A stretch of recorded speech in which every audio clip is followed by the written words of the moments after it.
Today we will see writing the formula of a molecular compound.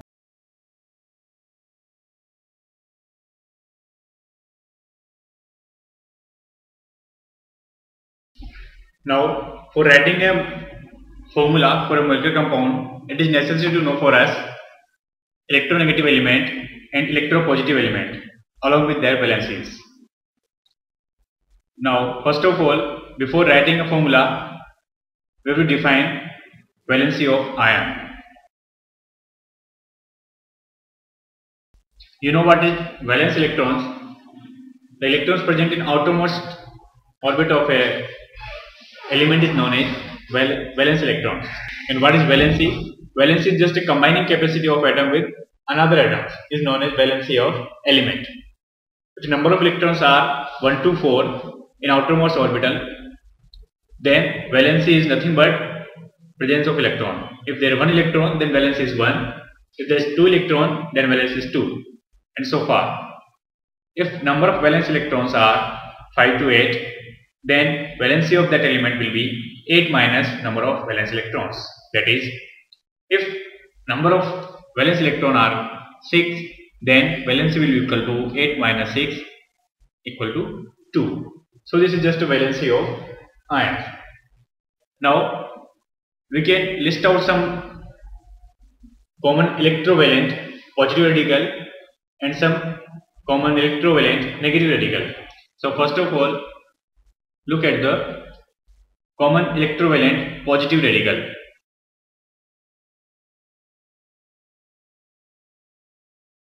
By learning the formula of this radical, we can easily generate the formula of a compound. First of all, the monovalent electropositive.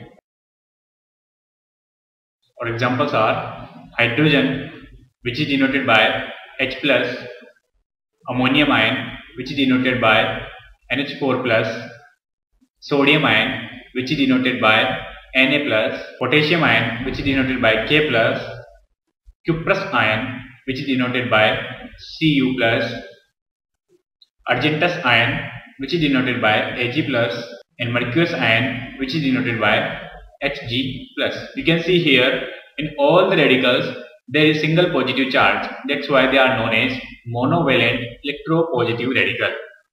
Now we see bivalent electropositive radical and sometimes also known as divalent electropositive radical. Examples are magnesium ion denoted by Mg2 plus, calcium ion denoted by Ca2 plus, zinc ion denoted by Zn2 plus, plumbous ion denoted by Pb2 plus, cupric ion denoted by Cu2 plus, argentic ion denoted by Ag2 plus, stannous ion denoted by Sn2 plus, ferrous ion denoted by Fe2 plus, mercuric ion denoted by Hg2 plus, and barium ion denoted by Ba2 plus. These are some examples. There are many examples other than that, because there are 118 elements, so we can form a radical of all elements except noble gases. Now you can see here in all these examples there is +2 charge on each radical. That's why they are known as bivalent electropositive radical. Now third category we will see trivalent electropositive radical. Examples are aluminium ion Al3 plus, ferric ion Fe3 plus, chromium ion Cr3 plus. In all these there is +3 charge on radical. That's why they are known as trivalent electropositive radical. Next category is tetravalent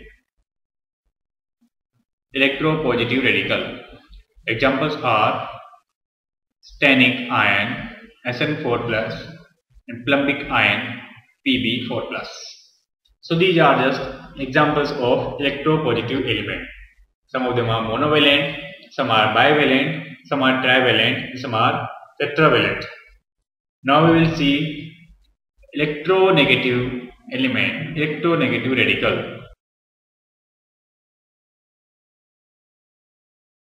First one is monovalent, means the radical which are showing valence equal to 1 are known as monovalent.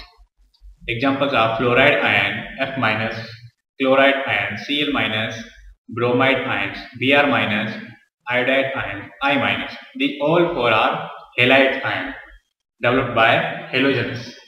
Now hydride ion H minus, nitrite ion NO2 minus, hydroxide ion OH minus, nitrate ion NO3 minus, bicarbonate ion HCO3 minus, also known as hydrogen carbonate ion.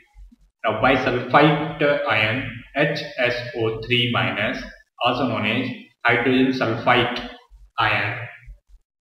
Bisulfide ion HS minus, also known as hydrogen sulfide ion.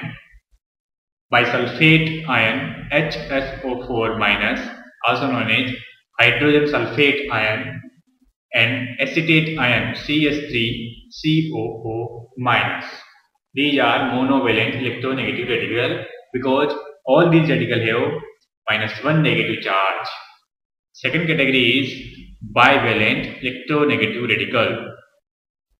Example of that are sulfate ion SO4 2 minus, sulfide ion SO3 2 ion.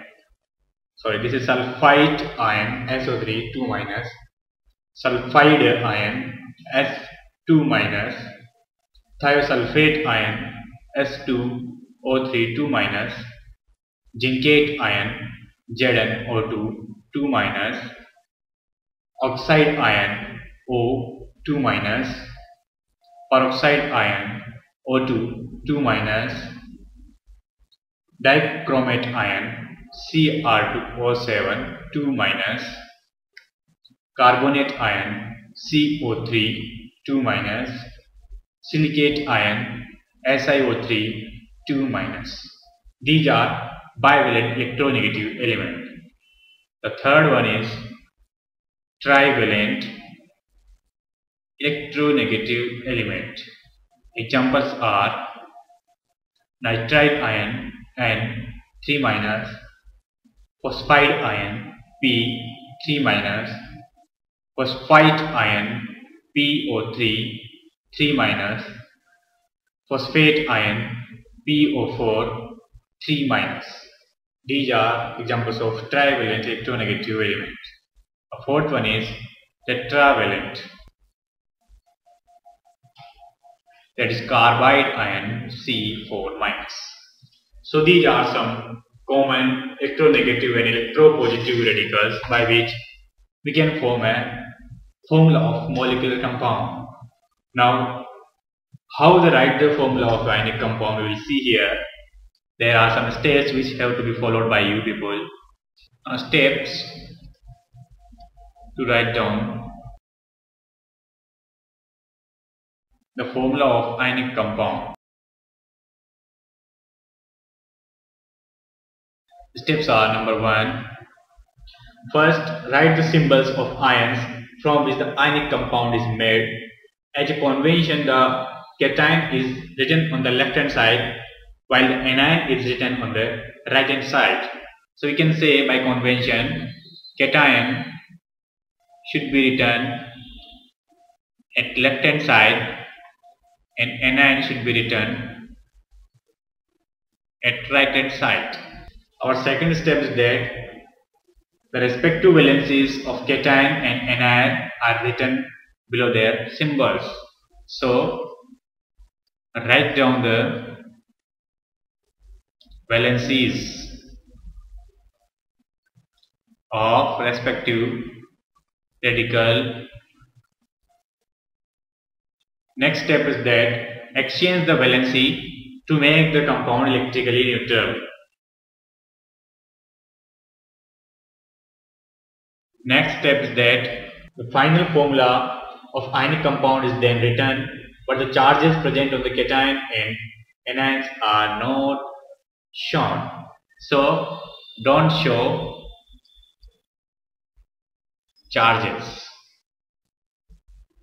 Next one is that if it is possible, then divide the valency by HCF. If possible, then exchange the valencies to respective radicals. Now we can take some examples. For example, if you want to construct the formula of aluminium sulfate,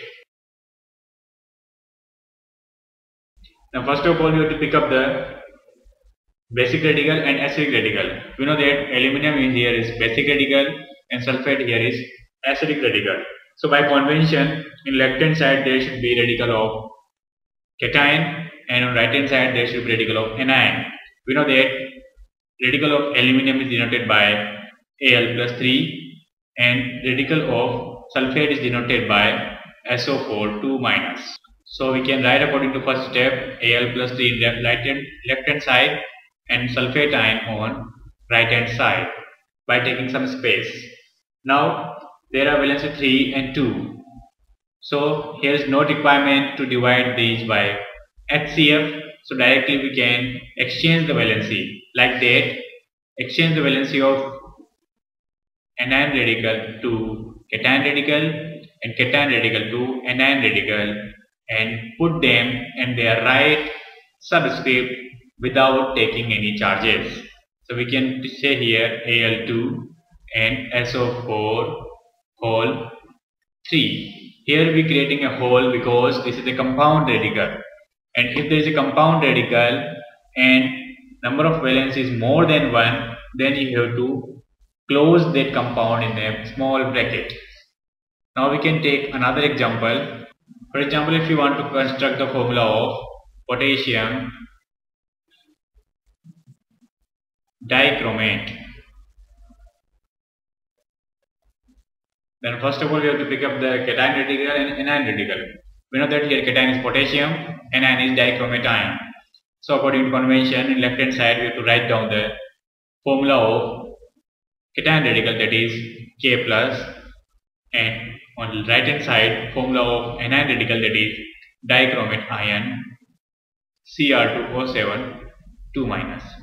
Now here valence is plus 1, here valence is minus 2.